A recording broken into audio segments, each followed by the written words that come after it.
Saya orang gunung, tidak sekolah tinggi. Dari sekian orang Papua, saya bisa kerja di kantor presiden. Itu satu kebanggaan. Negara ini kurang baik apa hari ini? Berapa juta uang pun sudah dikirimkan. Tapi perubahan di Papua kan tidak bisa terukur.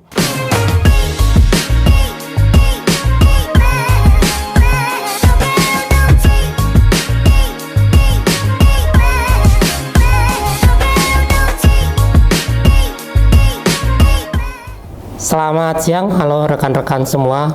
Kembali berjumpa dengan saya Sunardi Panjaitan di program podcast CPP Talk by Promedia. Dan hari ini kita kehadiran tamu yang luar biasa, sangat inspiratif. Saya baca profiling beliau, sempat juga nonton beberapa video yang ditayangkan di platform YouTube dan televisi, dan salah satu anak Papua yang cukup berprestasi dan memberikan inspirasi kepada banyak orang. Selamat datang Kakak Maximus Tipagau di CPP Talk. Terima kasih. Apa kabar Kakak? Saya panggilnya Kakak Maximus apa Kakak Gladiator? Saudara saja ya. Saudara. Kakak boleh lah. Lebih tepatnya kakak. Baik. Saya terima kasih sudah telah mengundang saya di sini. Senang hati bisa berbagi cerita Indonesia, khususnya di tanah Papua, di Indonesia paling timur. Nama saya panggilannya panggilan di jalan adalah Maximus Gladiator. Maximus Gladiator. Asik. Luar biasa. Jadi sebelum kita ngobrol-ngobrol lebih lanjut, saya ceritakan sedikit soal profiling Kakak Maximus. Jadi saya baca bukunya Kakak Maximus ini, Gladiator Papua. Itu kisahnya cukup inspiratif, sedih, penuh drama gitu ya kira-kira. Dan Kakak Maximus ini lahir tahun 1983. Betul. Di Papua Tengah dari suku Moni. Benar. Yang secara geografis itu cukup terisolasi. Benar. Di daerah Papua. Tapi sejak kecil, di usia yang masih anak-anak, sudah membuat Papua dan Freeport itu gempar. Kalau saya baca ceritanya, bahkan pernah membuat satu peristiwa kebakaran yang cukup luar biasa, yang membuat orang Freeport akhirnya mengenal siapa itu Maximus si Gladiator. Dan meskipun secara pendidikan Kakak Maximus ini mungkin tidak seperti anak-anak yang lain yang mengenyam pendidikan secara formal, tapi perjalanan Kakak Maximus ini bisa dibilang cukup inspiratif karena akhirnya bisa bekerja di perusahaan tambang terbesar di Indonesia, di PT Freeport, di mana hampir kalau kita tanya sekarang anak-anak Indonesia itu pasti banyak yang bercita-cita ingin bekerja di Freeport. Sekarang beraktivitas di banyak kegiatan sosial, yang bahkan pernah membantu presiden di istana sebagai salah satu staf di Istana Negara.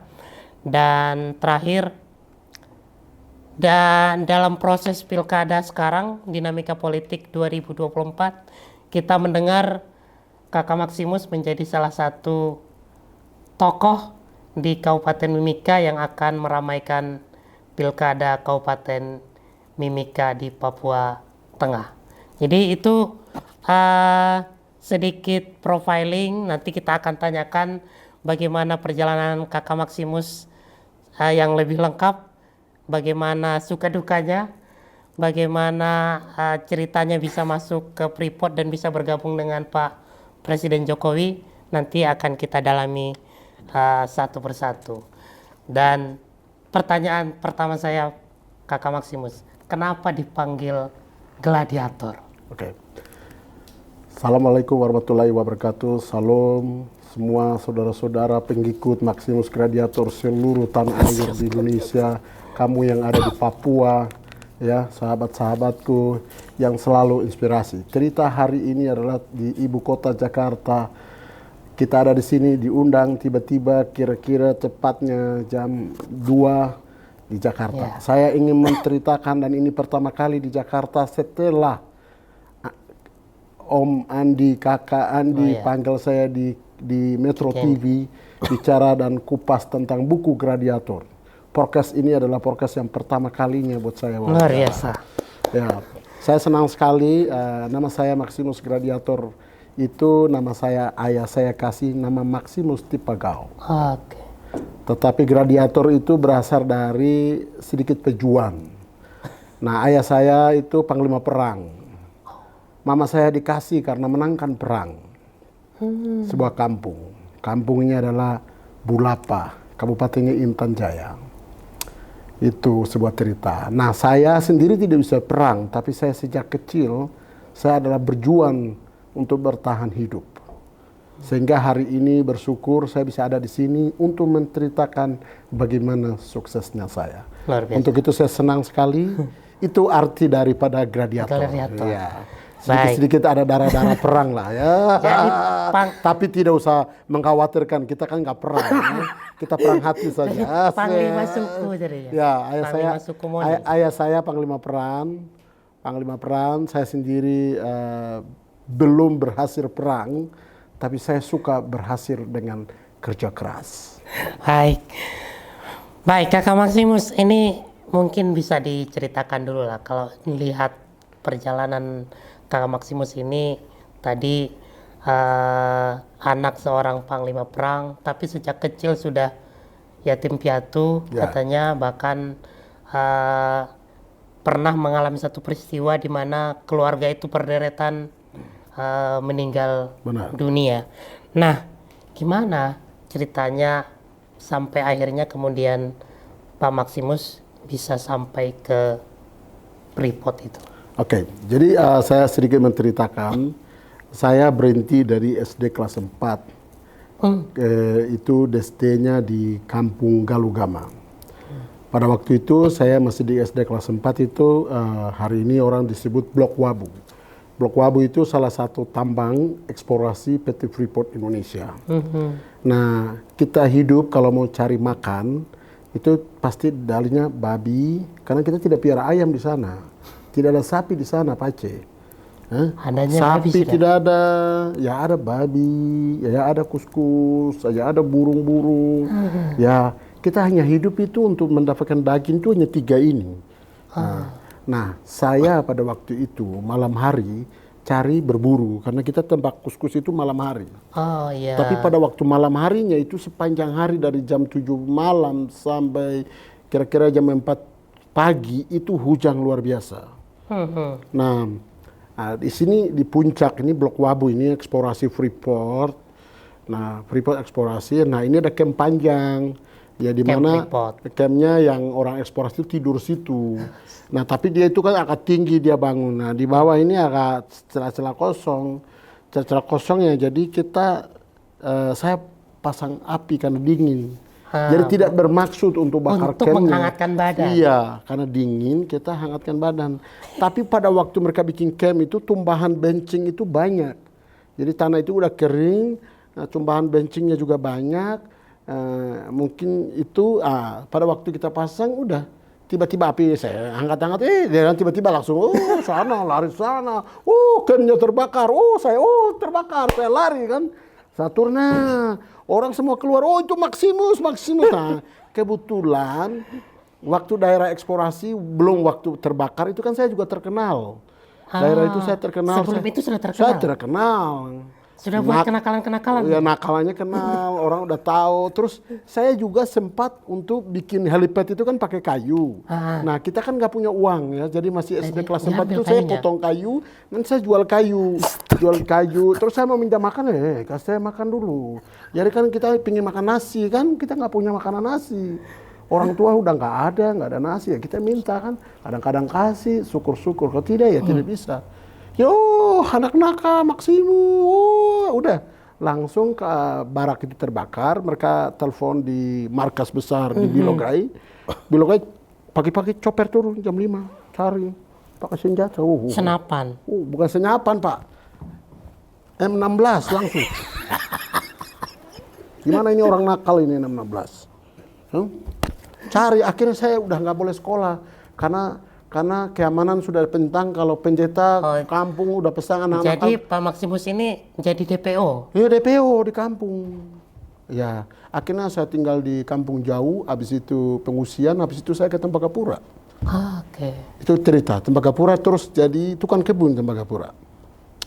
Terus Tembagapura saya nggak bisa dapat sekolah lagi. Jadi saya jadi tukang kebun orang bule 9 tahun. Gimana ceritanya bisa jadi tukang kebun yang jadi tadinya kan saya, DPO itu? Jadi kan DPO, Kakak. di kampung saya DPO. Ya udah saya ke Tembagapura. Nah, Tembagapura usia yang muda, usia aktif, usia Berapa tahun sekolah. waktu itu? Kira-kira 10 tahun. 10 tahun, anak 10 tahun ya. 10 tahun saya jadi- jalan kaki kosong, otak kosong, hati kosong, Perut kosong juga. perut kosong, baju tidak ada, semuanya nggak ada apa-apanya. Pergi melewati Gunung Jayawijaya, naik turun, ya, kaki berluka-luka, ya, tahan dingin, tahan lapar, ya, sampai Tembagapura. Tembagapura diusir pula, kita ke namanya Kampung Utukini. Utukini itu di mana warga masyarakat penduduk asli tinggal di situ, Freeport tinggal di sini. Nah, tinggal di sini sekitar setahun atau begitu, susah kita masuk di kota Tembagapura, apalagi dapat pendidikannya. Pendidikan itu harus anak pegawai Freeport baru boleh dapat pendidikan. Kalau kami orang di luar nggak bisa. Akhirnya saya suka kalau masuk Freeport. Nah, awal orang hidup sudah nakal, ya kan? Bekas nakal, jadi kalau security itu kan ada pagar kan? Jadi saya bikin kartapel taruh di kepala, nanti saya ada teman, pergi, lihat security, prak, Ketapel. kartapel. Oh, jadi terkenal lagi security.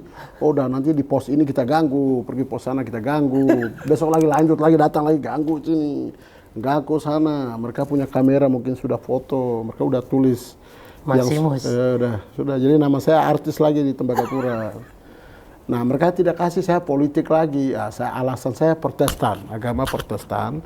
Jadi yang Protestan itu kan ada di kampung masyarakat, jadi tidak boleh masuk ke Tembagapura.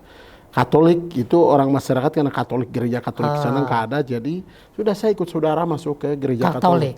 Iya, gereja Katolik saya masuk. Dimasuk dalam gereja, orang keluar, saya pilih yang bawa mobil itu siapa, yang tidak bawa mobil siapa, yang bos ini siapa, saya pilih-pilih supaya saya kenalan. Habis kenalan saya minta kerja. Jadi ini hari Minggu gereja. Habis gereja saya pilih bos-bosnya. Saya pegang bule, minta kerjaan. Orang Jawa saya minta kerjaan. Ini masih usia kecil, masih inggusan-inggusan, mau kerja apa ini? Dia bingung. Tapi ada satu bapak namanya Titus Pulugono, sama orang bule 2 orang rekomen, dia kasih alamat, terus diajak naik mobil. Bulenya kasih alamat untuk datang di rumah dia. Kalau orang Indonesianya suruh saya naik mobilnya ke rumah, kasih makan, kasih nomor itu saya bawa ke security besoknya. Nanti kita kasih namanya kartu gardener, tukang kebun. Jadi saya diangkat sebagai resmi menjadi umur 9 tahun, 9-10 tahun itu menjadi gardener, tukang kebun. Di Tembagapura. Ya, nomor saya masih ingat, 33. Luar biasa. Angka kesukaan saya 222, tapi angka nomor tukang kebun saya 33. 33. Yes. Jadi akhirnya jadi tukang kebun di rumah bos-bos Freeport. Jadi kenapa saya memilih menjadi tukang kebun? Saya belum dapat kesempatan untuk sekolah. Sana tidak bisa dapat sekolah pada tahun itu. Nah, daripada saya tidak dapat sekolah, mau cari makan susah, apa-apa susah, saya memilih menjadi tukang kebun. Tukang kebun, saya belajar bahasa Inggris, bahasa Indonesia, hitungan-hitungannya. Saya di Tuhan pertemukan orang-orang pintar semua.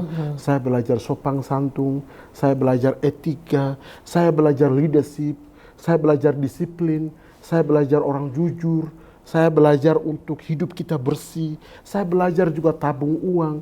Nah, dari situlah Secara pendidikan saya nggak dapat. Tetapi saya dipertemukan orang-orang baik, orang-orang soleh, orang-orang pintar melalui tukang kebun. Menjadi saya pintar dan saya menjadi guru di tambang PT Freeport Indonesia. Dan saya juga menjadi sukses tambang, menjadi kontraktor di PT Freeport Indonesia. Dan saya juga sukses menjadi leadership dan disiplin dan moralitas dan pendidikan no formal yang saya bisa menyelesaikan sama dengan orang yang sekolah formal. Baik, Kakak Maximus, gimana prosesnya Kakak Maximus akhirnya bekerja di Freeport itu? Yang tadi kan lewat jadi tukang kebun, tapi kan kalau masuk Freeport itu kan harus ada pendidikan formal toh. Nah, sementara Kakak Maximus kan tidak ada pendidikan formal. Nah, ini ceritanya seperti apa itu? Jadi pada waktu itu kita kan masih zaman 2000, zaman 98 lah ya. Zaman 98 kan belum digital, ya, belum digital sehingga di sana secara usia harus di atas 18 tahun, ya, itu secara Kementerian Tenaga Kerja. Tetapi karena di sana itu melihat kerajinan, pergaulan dalam, dan seterusnya, sehingga saya direkomendasikan 14 tahun, umur 14 tahun, saya bisa kerja di Freeport. Oh, dia umur 14 tahun? 14 tahun, itu atas rekomendasi orang Jawa dan orang Amerika. Karena apa? Saya usia 14 tahun bisa kerja karena saya bisa bekerja di uji itu dari jam 6 pagi sampai jam 6 sore. Jam 6 sore. Jadi bos saya itu sebelum pergi kerja ke tambang, saya sudah nyuci mobil, bayangkan itu saya sudah nyuci mobil. Di sana kan daerahnya dingin, daerah es. Jadi impun pagi itu kaca mobilnya udah gelap. Saya, nanti dia bangun, "Hey Maximus, how are you? What are you doing?" Hah? "Oh, I'm okay." Langsung saya bersihkan, good. Dia langsung kalau ada uang kecil dia give me a bonus. Oh, I'm happy. Saya paling happy sekali. Bulena senang karena sebelum dia ke tambang, saya sudah bersihkan mobil. Sekarang dia kerja di tambang, mobilnya udah kotor, pecek semua. Saya bersihin lagi sorenya. Dia keluar lagi, mungkin dia mau pergi makan malam sama istrinya, mobilnya udah bersih lagi. Dia bilang, "Oh my God, it's still every day." Setiap hari. This is my job. Rumah itu bersihkan, toilet pun saya bersihkan, bunga-bunga bersihkan, mobil bersihkan, semuanya dilakukan. I'm do to my best. Akhirnya bule dengan orang tua angkat itu merasa senang. Kalau saya nggak bantu Maximus, merasa ada sesuatu yang salah. Gitu. Ada sesuatu yang salah gitu. Sementara orang ini kerja mati-matian buat saya gitu. Nah, dia bisa membantu orang lain yang pakai prosedur segala macam itu, dia bisa memberikan promosi gaji orang dan apapun. Tapi siang malam ada orang yang membersihkan rumahnya dan bersihkan mobilnya dan semuanya dan bantu istrinya, merasa dia beban. Maka dia interview saya, dia bilang, "Kamu bisa jadi tukang kebun saja, jangan kerja di tambang." Saya bilang, no, saya harus kerja di tambang. Dia pikir, dia bilang, "Iya ya, daripada saya bantu orang lain, kita coba." Jangan coba, harus jadi. Dia bilang, "Kita coba." Ya tidak ada coba-coba. Besok saya jadi bawa alat tambang. Terjadi bawa tambang, jadi guru. Jadi guru. Kan pede dulu. Masih ada darah-darah perangnya. Kita perang. Masih ada darah-darahnya. Jadi pede dulu. Dia bilang, "Saya masih ragukan Anda bisa bawa alat tambang di Grasberg." Karena tandangannya luar biasa, tulisan semuanya itu bahasa Inggris, ya, itu risiko yang berat, ya, fatality. Dia kan memikir sesuai kompetensi saya, background saya, profil saya, dengan tandangan yang saya hadapi. Nah, realistis dong. Dia rekomennya, "Maximus jangan kesini." Tapi saya tantang dia kan, saya tantang, saya pasti bisa. Dia bilang, Iya juga ya. Akhirnya Kita bantu aja. akhirnya jadi pelatih. Latih 200 jam lolos sama dengan orang yang S1, S2 kita kasih lewat sama-sama. Luar biasa. Jadi saya bisa bertanding sama orang yang lulusan formal, ya lulusan di Bandung dan Jakarta, ataupun di mana saja di Indonesia ini, ya dia dan saya kelasnya sama, tidak ada perbedaan. Baik. Karena apa? Saya mau belajar. Baik, terima kasih Pak Maximus, luar biasa. Ceritanya inspiratif dan ini daging semua ini ya. Baik, berikutnya ketika Pak Maximus sudah berada di Freeport, saya baca selama 14 tahun katanya. Iya betul. Tapi akhirnya memutuskan untuk keluar. Betul. Ini jadi pertanyaan juga ini. Sudah nyaman, gajinya Bagus, gede, jadi guru tambang. guru tambang pula. Tiba-tiba kenapa keluar? Orang senekat apa ini Iya. memilih untuk keluar? Ya, jadi gini Pak, saya itu sebelum kerja tambang itu saya ini pendaki. Oke. Pendaki gunung sebelum ayah saya meninggal, itu saya umur 6 tahun tuh naik gunung. Jadi biasanya setelah saya kerja di Freeport, saya suka mendaki putar-putar. Tapi ada sesuatu yang macam saya sedih gitu. Ini tanahnya indah, Freeport bertambang, tapi masyarakatnya susah gitu. Jadi selalu saya mendapatkan inspirasi ini dari gunung. Gunungnya ini adalah Puncak Somatua, Bainggela, Kartens Pyramid, dan sekitar ini saya suka menjejaki gunung. Nah itu menjadi beban saya, bahwa saya harus pergi bantu masyarakat. Jadi saya waktu itu masih kerja itu saya pergi bikin sekolah, antar bawa dokter. Saya suka menjalan dengan masyarakat. Saya suka berbagi karena saya punya gaji, saya punya jaket atau apapun. Saya suka apa yang saya miliki itu saya suka berbagi. Oh, jadi waktu kerja di Freeport itu sudah bantu-bantu? Saya suka bantu orang karena saya sudah melewati hidup susah. Oke. Jadi hidup susah itu sudah bagian dari hidup saya. Maka saya lihat masyarakat kalau hidup susah, orang sekitar itu ada susah, saya suka panggilan saya, suka pingin menolong. Sehingga waktu itu saya posisi nyaman, gaji besar, posisi bagus, saya bisa bahasa Inggris, saya di-hire jadi guru, saya bisa jadi potensi jadi manajer di PT Freeport Indonesia. Tapi saya lebih lagi pingin menolong orang, pingin menolong masyarakat saya, pingin membantu. Walaupun saya tahu saya punya terbatasan dan punya kekurangan, tapi saya punya jiwa, raga saya untuk menolong orang. Ini namanya ketika karena punya latar belakang kehidupan susah. Jadi meskipun sudah berada di puncak karir itu, tetap lihatnya ke bawah. Ya. Tetap melihat orang-orang sekitar yang ingin dibantu. Ya. Kita mungkin ingin mendalami terkait dengan tadi keputusan Kakak Maximus keluar dari Freeport, tapi 2015 itu kalau nggak salah Kakak Maximus akhirnya masuk Istana Negara, membantu Presiden Jokowi. Di mana ketemunya dan gimana ceritanya bisa bertemu dengan Presiden dan diajak kerja? Jadi alhamdulillah saya puji Tuhan pada waktu itu Presiden pertama Pak Jokowi sedang kampanye di Papua, itu ada relawan-relawan. Nah, kebetulan saya relawan kawan Jokowi, ketua kawan Jokowi di tanah Papua. Nah pada waktu itu saya bawa bendera kawan Jokowi itu ke puncak Kartens. Sementara relawan-relawan lain itu mengibarkan bendera kawan Jokowi di dasar laut. Disiarannya langsung di Metro TV. Dari situ kita berjuang dan Papua menangkan Jokowi pertama kali. Menangkan Papua Jokowi, dan pada waktu itu saya satu tim juga dengan Bapak Lenis Kogea. Pak Lenis. Ya, Lenis Kogea. Iya. Sehingga Pak Lenis Kogea diterima menjadi staf khusus Presiden Republik Indonesia Bapak Jokowi, dan otomatis beberapa relawan kuat di Papua itu di-hire menjadi stafnya Lenis. Saya diantaranya di-hire menjadi staf tenaga ahli di bidang ekonomi dan investasi di Istana.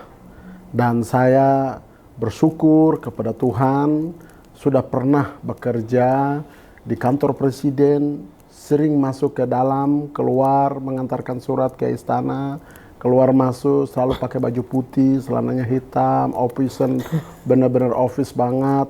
Dan pada waktu itu saya bangga sekali dengan motivasi yang cukup dua. Pertama, saya orang gunung, tidak sekolah tinggi.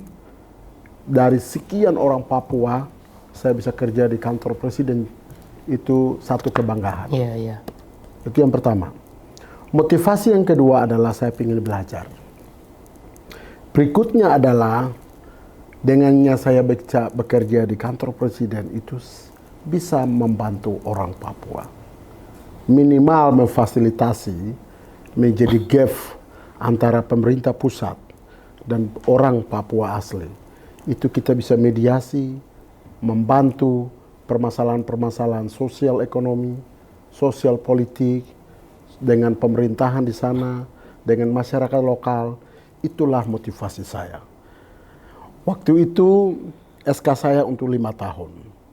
Tetapi saya tidak sampai selesai. Hanya 3 tahun bekerja di kantor presiden. Saya kembali lagi ke tanah air saya di Papua untuk melakukan pekerjaan sosial saya dan bisnis saya sendiri. Saya masuknya di situ, Kakak Maximus. Jadi sekarang itu berarti Kakak Maximus fokus pada kegiatan-kegiatan sosial dan bisnis di Papua. Nah, apa ini kegiatan-kegiatan yang sekarang dilaksanakan oleh Kakak Maximus? Setelah kerja di kantor presiden, periode pertama, itu saya pergi, saya membangun namanya Yayasan Somatua. Yayasan Somatua. Saya punya sekolah TK, saya punya balai pelatihan, kira-kira 230 juta per bulan kita donasi. Donasi guru, donasi modul, kita punya alat berat eksavator, doser, truk, mobil, bengkel. Kita punya balai pelatihan ini diresmikan oleh Wakil Presiden Bapak Maruf Amin, Wakil Presiden yang tanda tangan. Di sana satu-satunya yang punya orang Papua, satu-satunya yang punya swasta di tanah Papua, itu punya saya. Dan lulusan-lulusan training center ini, itu bisa bekerja di Halmahera, di Maluku, dan di PT Freeport Indonesia, dan kontraktor-kontraktor di sana. Kenapa training center ini saya bangun? Ingin saya menolong orang yang tidak mampu. Karena zaman sekarang itu harus pakai zaman kompetensi. Ya. Memiliki kemampuan, keahlian. Kalau Anda tidak memiliki keahlian, akan sulit untuk masuk dalam dunia usaha dan industri. Seperti industri besar, di minyak, di gas, di tambang, dan di batu bara. Maka itu lembaga saya donasi 230 juta itu hanya untuk investasi kemanusiaan, untuk menolong orang. Pembangunan sumber daya. Ya, sumber daya manusia. Okay. Dan itu saya berhasil. Kita juga punya kegiatan flying dokter terbang di sana. Kita juga ada sekolah, kita juga ada program ekonomi, ada garam, ada kopi. Nah, ini sagu ya, di pesisir pantai kita kembangkan sagu. Ini semua kita lakukan untuk masyarakat sana buka lapangan kerja supaya tidak mengikuti hal-hal yang tidak baik, seperti selama ini kalau orang menganggap orang Papua itu pemalas, tukang minum, tukang demo, mengkhawatirkan tentang keamanan. Saya ingin bantu, berbakti kepada bangsa dan negara. Dengan cara apa? Apa yang saya miliki, saya bisa tolong orang Papua, saya juga bisa nolong orang lain yang dibutuhkan. Karena apa? Kita juga pernah pada waktu susah dibantu oleh orang lain dan kita sukses. Okay. Kalau kita udah sukses, kita juga harus menolong orang lain. Itu alasan saya punya yayasan, bikin tempat pelatihan, nolong orang. Saya suka bantu gereja, bantu masjid, dan macam-macam. Ya, luar biasa, Kak Maximus. Tapi saya sedikit flashback ke belakang. Saya pernah melihat Kakak Maximus ini marah-marah. Marah-marah soal kondisi rumah dan kehidupan masyarakat Timika. Oke. Padahal dalam dalam video yang saya lihat itu Kakak Maximus menyebutkan Freeport itu menyumbang 4 triliun per tahun ke Kabupaten Mimika.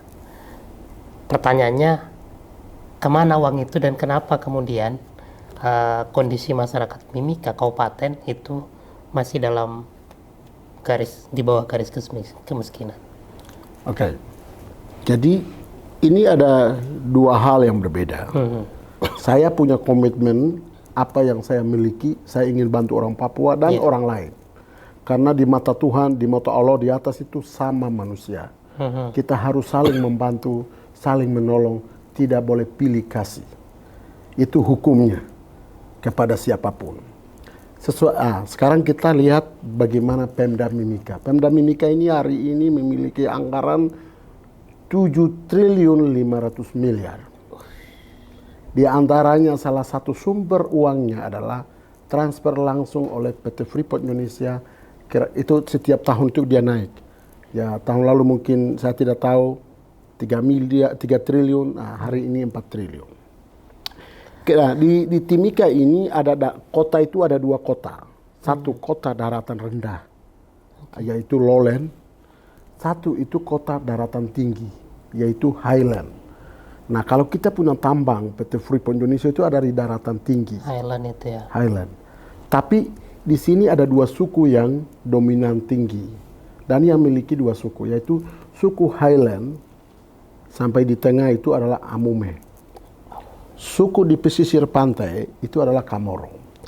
Nah, saya sedikit sedian, kok dari keringat saya aja, saya nyari uang, bangun jam 6 pagi, pulang jam 10 malam, tidur jam 1 pagi, jam 1 mau pagi, itu kebiasaan saya jam 12 malam, jam 11 malam.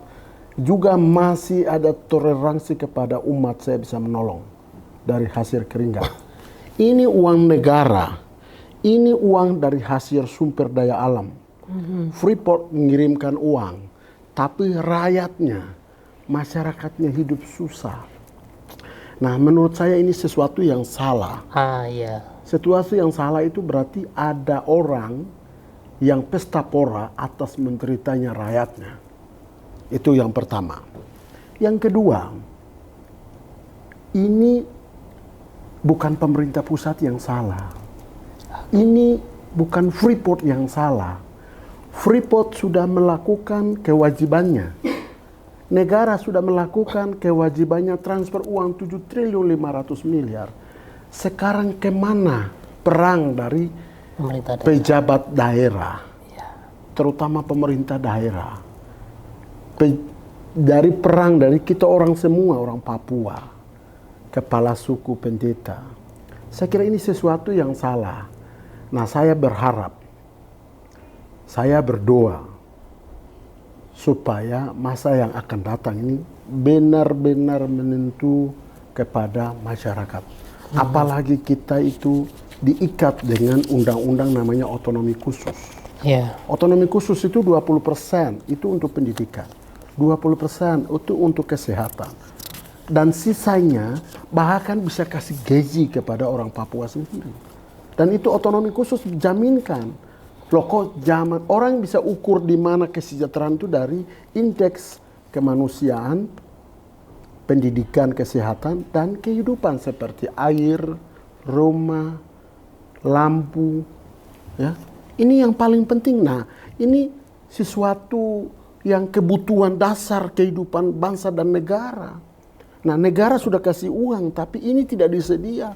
Termasuk rumahnya orang Kamoro harus, kita tidak bisa bilang zaman milenial saat ini, zaman canggih seperti ini, itu kan seperti biasa, budaya biasa, orang Papua mabuk-mabukan, tidur dalam tenda-tenda, tidur dalam goa-goa, tidur dalam sungai-sungai, itu cerita lama. Cerita ini tidak boleh lagi ada. Era global sudah berubah, zaman sudah berubah. Saya anak muda. Saya Bupati Mimika. Saya punya motivasi pertama saya ingin rubah ini. Saya yakin dan percaya. Saya tidak mau lagi zaman seperti ini orang hidup di dalam kemiskinan. Negara ini sudah ada. Kenapa harus ada gizi buruk di Papua? Kenapa harus orang itu pendidikannya tidak bisa sentuh? Kenapa itu rumah layak huni itu tidak ada? Kenapa air minum bagian dari kehidupan itu nggak ada? Ini ada yang salah. Salah siapa? Adalah pemimpin yang salah. Pemimpin tidak punya komitmen. Pemimpin tidak kerja jujur. Pemimpin bagi sedang cawe-cawe kepada orang lain. Pemimpin mempalsu semua laporannya. Maka saya ketika jadi bupati, motivasinya adalah sebagai anak muda berubah semua cara-cara yang memperalatkan dan tidak berpihak kepada orang asli Papua dan Nusantara. Dan berbakti kepada bangsa dan negara. Nomor 1, berbakti bangsa dan negara. Nomor 2, kepentingan Nusantara. Nomor 3, komitmen untuk orang Papua. Kalau masa lalu saya sehidup susah, dan saya diberkati, Allah mengasihi saya rezeki, Tuhan kasih saya rezeki, saya bisa berbagi rezeki saya. Saya bercita-cita besar menjadi Bupati Mimika. Saya ingin berantas kemiskinan absolut di pendidikan, kesehatan, gizi buruk.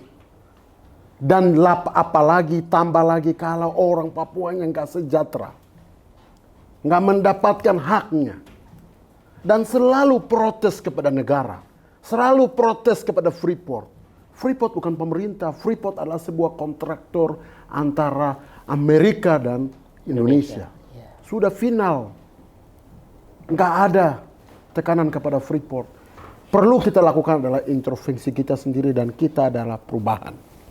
Jadi kalau masa lalu saya boleh hidup susah. Allah bisa tolong saya. Bisa jadi sukses jadi pengusaha, kerja di istana, kerja di Menteri Dalam Negeri, sekarang kerja di mana-mana, bicara tanpa teks.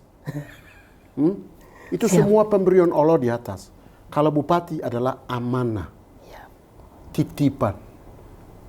Maka saya percaya diri saya orang asli Papua. Saya anak muda Papua. Percayalah sama saya. Sungguh-sungguh saya akan melakukan menjadi kewajiban saya. Saya akan total mimpi harapan saya. Ada perubahan terjadi di Indonesia Timur. Kalau selama ini setanah air Indonesia paling takut ke Papua. Sementara Papua kaya raya. Papua adalah surga. Papua adalah in the world. Paradise. Semua ada di tanah Papua. Itu negaranya, negara Indonesia. Bagian dari NKRI. Saya ingin sebagai anak muda menghilangkan namanya negatif kepada tanah Papua. Untuk itu, semoga pertaruhan 2004-2009, saya menang bupati, saya ingin legasi. Ada satu legasi yang saya suka baca. Nelson Mandela ada di Afrika. Berkali-kali dia masuk penjara. Dia keluar dari penjara. Dia ambunyi orang yang ada di penjara. Dan dia ambunyi masa lalu kulit putih. Dan dia yang menjadi perdamaian dunia. Presiden kulit hitam. Maka saya ingin bagian dari dia. Papua boleh ada kulit, warna, budaya berbeda, agama boleh. Tapi kita Indonesia. Legasi bagi bangsa dan negara nomor 1. Kita akan lakukan mimpi itu di timur Papua, di Timika. Saya harus tepuk tangan ini. Luar biasa. Harus mimpi dulu. Kalau Anda nggak punya mimpi, nggak usah coba-coba bubarkan. Harus bubarkan. Jadi optimis, mimpi, harapan, perubahan. Jadi kapasitas saya saat ini bukan nyari uang. Saya bukan orang cawe-cawe. Saya udah keliling dunia. 9 kali saya sudah ke Jerman. Saya ke Amerika, saya ke mana-mana. Karena saya satu-satunya yang punya perusahaan pariwisata Mentake Kartens Pyramid. Itu saya. Saya jual 9.000 US dollar. Saya adalah guide satu-satunya perusahaan, guide satu-satunya Seven Summit, Kartens Pyramid. Saya sudah keliling dunia. Seluruh orang boleh tanya, oh Bapak punya tempat itu makan orang, kamu orang jahat. Iya, betul. Itu kamu yang OPM, kamu yang jahat-jahat ya, betul. Itu orang tua saya. Sekarang anaknya siap jadi guide buat kamu. Oh betul, kau jadi guide, kau jaminan, saya jaminan. I'm guarantee for you. Baik. Dan saya jadi guide naik pulang, mereka bilang apa? Saya baca di televisi, saya baca buku, saya baca di internet, negatif. Sekarang saya sudah sampai surga dunia. Luar biasa. Welcome to paradise. Itu semua komen dari semua bule yang saya bawa naik gunung. Memuji semua. Ya.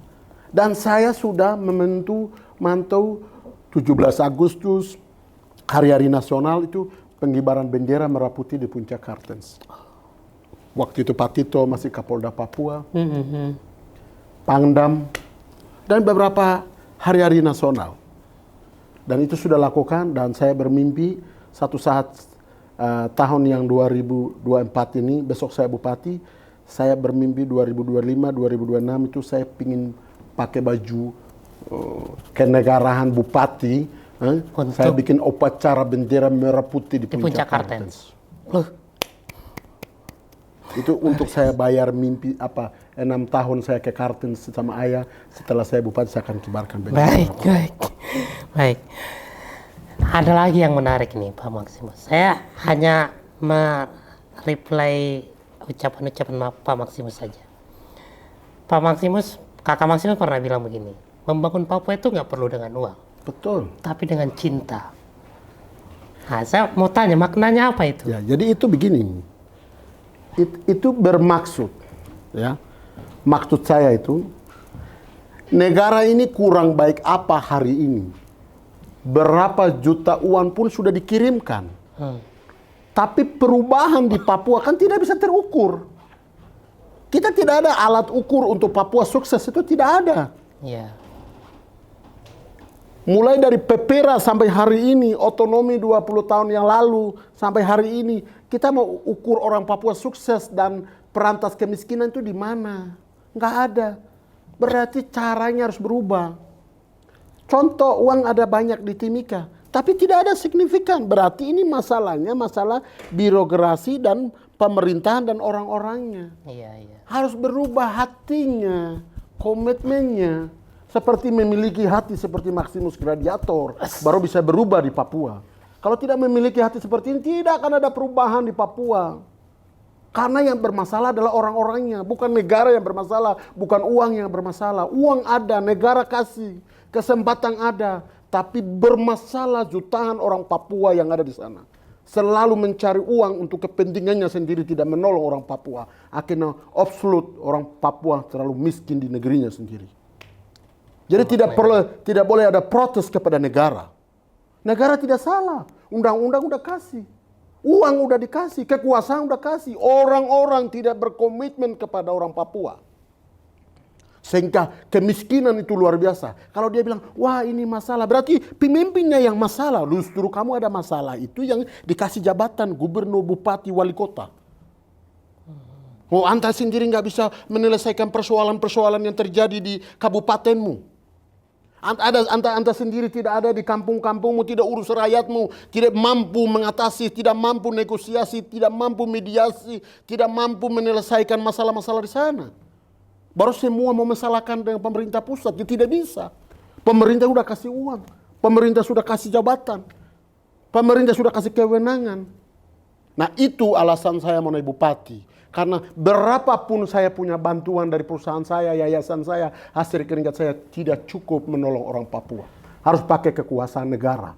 Untuk pakai uang negara nolong orang Papua, dirubah cara-caranya. Harus pakai negara, kekuasaan negara. Harus masuk politik. Masuk dalam dunia partai politik. Dukungan dari partai politik. Ini penting. Kalau tidak ada ini tidak bisa. Ini sesuatu yang susah. Dan cara-cara ini harus dirubah secara total anak muda di Papua. Kita terbukti sekarang. Wakil presidennya anak muda. Terus apa masalah? Semua anak-anak Papua. Kita orang pasti bisa. Sudahlah kita ganti pemainnya. Ganti pemainnya. Waktunya harus main. Anak muda. Seluruh Indonesia. Anak muda harus turun ke langit. Harus. Apapun. Nggak perlu lagi pakai batik-batik, pakai kaos turun, yang penting hati. Kita melihat mimpi masa depan Indonesia emas 2040. Tangan siapa untuk merubah ini 2040? Itu waktu tidak lama lagi. Anak muda. Kita turun gunung. Kita turun gunung, kita rubah semua cara-cara ini. Maka saya bermotivasi tinggi. Saya optimis diri saya. Dan saya yakin anak-anak muda pasti inspirasi dari saya semua. Luar biasa. Pak Maximus, kita doakan apa yang menjadi cita-citanya Pak Maximus. Terutama bagaimana kita ke depan melihat Mimika itu maju, terutama juga Papua bisa menjadi maju. Saya sepakat tadi dengan Pak Maximus. Persoalannya bukan di uang. Bukan. Karena uang itu sebenarnya ada. Karena tidak banyak daerah juga tingkat kabupaten yang punya anggaran 7 triliun. Tapi mereka bisa lebih maju dari Mimika misalnya. Nah, jadi terakhir, ini pertanyaan terakhir saya, pesan Pak Maximus untuk masyarakat Mimika, untuk anak-anak muda di Mimika, dan anak-anak muda Papua yang ada di Indonesia. Pesan saya, kita belum ada yang terlambat. Hanya kesempatan yang belum dapat. Hari ini kesempatan seluruh Indonesia dan lebih khusus Papua dan kamu yang Timika. Waktunya anak muda. Gunakan UMKM, digital, milenial, dan kita harus perjuangkan ekonomi sosial, tapi juga kita harus menang politik will-nya. Untuk itu, saya Maximus Gradiator dalam podcast CPP Talk. Media CPP. TPP Media ini, saya mengajak seluruh anak Papua, kita orang bisa. Kita harus bersatu.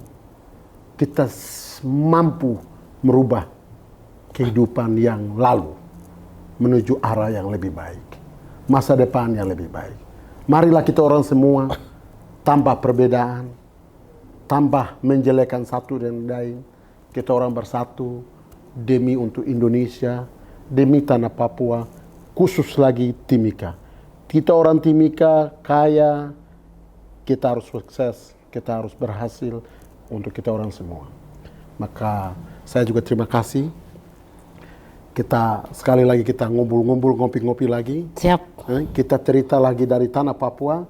Pasti semua yang akan ikuti ini, kamu pasti penasaran melihat itu nanti ikuti kita terus. Jangan lupa like dan komen Instagram di teman-teman kita di sini, dan juga ikuti kita terus. Kita akan ketemu lagi di lain kesempatan. Salam dari Maximus Gradiator. Terima kasih Pak Maximus. Mudah-mudahan perjuangan Pak Maximus berhasil. Kita doakan nanti terpilih di 2024. Kita juga pesan kepada masyarakat Kabupaten Mimika, ini ada anak muda yang ingin merubah daerahnya, kita dukung, kita pilih, dan kita perjuangkan. Terima kasih. Saya Sunardi Panjaitan. Sampai ketemu di podcast berikutnya. Selamat sore. Assalamualaikum warahmatullahi wabarakatuh. Saya juga mengucapkan selamat sore semua. Assalamualaikum warahmatullahi wabarakatuh. Om Swastiastu, Namo Buddhaya, salam kebajikan. Amolongo. Buat kamu Timika, Nemo Waitimi. Amolongo. Ya. Amolongo. Amolongo.